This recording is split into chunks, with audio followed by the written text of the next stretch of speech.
Jeneline Mercado, nakuryente. Nung Martes na pabalitang nakuryente daw si Jen habang naka-check-in ito sa isang hotel sa Bangged, Abra.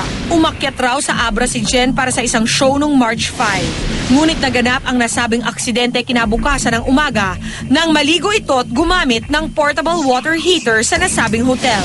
Ayon sa mga naunang reports na kumalat sa mga tabloids, nang maganap raw ang insidente, and we quote, nangamoy sunog pa raw si Jeneline, nahilo at nagsuka-suka. Pinabulaanan naman ito ng President and Chief Operating Officer ng nasabing hotel.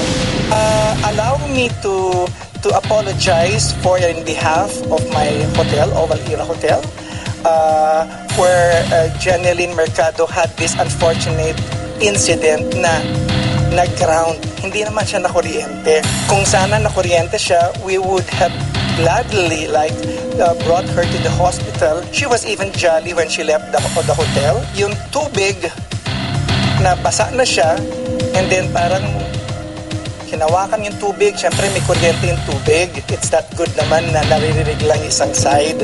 Of course, in the spirit of parang fairness, thank you so much for coming over and getting my side. Agad namang humingi ng dispensa ang alkalde ng nasabing bayan na si Mayor Ryan Luna para sa insidenteng ito.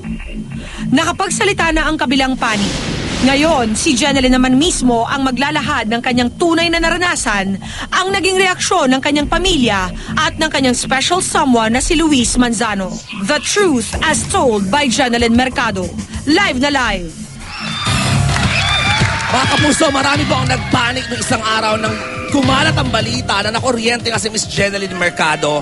Lalo na yung mga fans niya, and I'm sure maski yung mga pamilya mo, even si Luis nagpanik kasi nauna sa Twitter, bago ka man din nagsalita. So ngayon, dito ka ngayon, Jen, ano ba talaga ang nangyari sa'yo sa Naga? Pero, bago mo sagutin yan. Sa Abra ba? Sa Abra pala. Bago sagutin ni Jeneline yan, magbabalik agad ang show. Alright, ito na. So Jen, ano ba talaga yung nangyari? Unang-una, bakit ka nandun? Unang-una, nandun ako para sa isang show. Gusto ko lang linawin kasi ako naman, pagkalabas ko ng hotel at pagka-uwi ko, wala akong sinabing kahit ano. Wala akong in-inform sa Twitter, wala sa Facebook, wala kahit saan. Hindi ako nagsalita. Tahimik lang ako. Sinabi ko lang, of course, kailangan malaman ng manager ko at ng mga magulang ko. Yun lang ang importante sa akin. Hindi ko naman alam na lalabas ng ganito at lalaki siya ng ganito kalaki na dahil lang dun sa napakaliit na bagay na yun. So, wala ka namang sinisisi sa pangyayari at yun yata yung magandang klaruhin. Well, syempre, dapat siguro ang kasiguraduhan at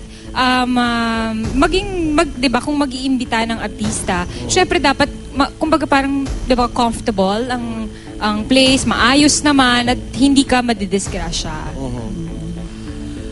Si Luis, alam ba niya yan? Oo naman, sinabi ko agad yun pagkatapos ano nangyari. sabi niya? Actually, siya unang-una ko sinabihan. Nag-alala, syempre. Dahil may mga naramdaman din ako pagkatapos.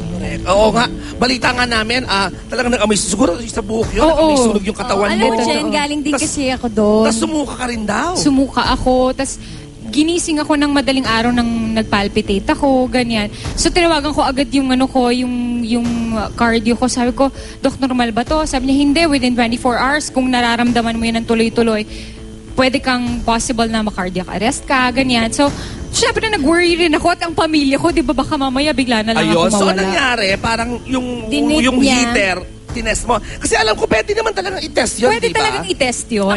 Hindi, siguro nagkaroon lang ng problema sa wiring. Baka may open wire na, baka luma na yung so, heater. ganun talaga. Nangyayari talaga yung mga ganung bagay. So, para sa akin, hindi na ako nag-inform ng kahit sino. Basta ang inform ko lang, manager ko, si Luis at ang mga magulang ko. Yun lang. Hindi ko naman ini-expect na lalabas ng ganito at lalaki ng ganito. So, nakakahiya naman din sa mga taong naabala. Correct.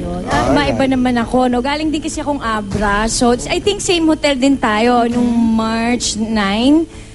Gusto ko lang magpasalamat sa mga tao sa Benguet kay Congress Woman Joy kasi okay naman ako, hindi naman Correct. ako. And ano yan, at the end of the day, we're happy na you're okay, you're fine, you're healthy, and you're Yes. alive. Oo naman, and thank you God for Correct. saving me. At hindi ko pa talaga oras dahil maliit pa si Jazz. Naku po, Oo, at saka mga fans mo. Ayokong isipin. Alam At mo, ang daming nag-aalalang mga fans. Mga Kaya fans, lang. sila ang nagpanik, kaya to siguro lumaki ng Oo.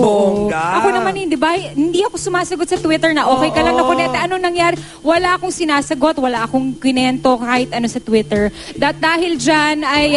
Babati ka na lang. dahil dyan gusto ko pasalamatan ng mga fans na nandito ngayon sa studio para suportahan ako parati yan every Sunday. At ang aking Brooks and Tier family, Manfredo Basement Salon, Joyce for my outfit, FX, Doktora Vicky Bello, Hikari Adhar Dental Services, Sangyang Furnitures, Gold's Gym, Labor Libis, Miss Mika Baron of Our Kitchen. Maraming salamat sa mga goodies.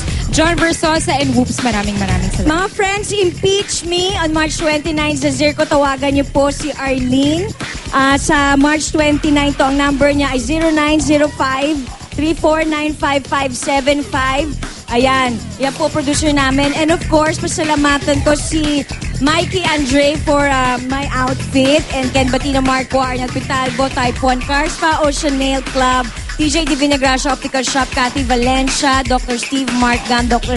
Manny and Pike Alliance Surgery Center. Happy birthday, Engineer Norris Del Mundo, Larry, pamangkin niya. Happy birthday to Lynn Batino, Ken, mother ni Ken. Ayan. Ikaw At saka na. follow me sa Twitter. I'm Rufa May Quinto. Correct. Ako din, at Sweet John Lapos. Ikaw your new At, Twitter account. yes, my new Twitter account at Shemalyn Mercado. Ayan, akala mo Yun. nagbibiro Ayun, yun na yung bago mo, So, si Chemalyn. Chemalyn talaga yung Chemalyn. Shemalyn, parang Ayan. nakaasar lang. Pero Correct. totoo, ako Oo.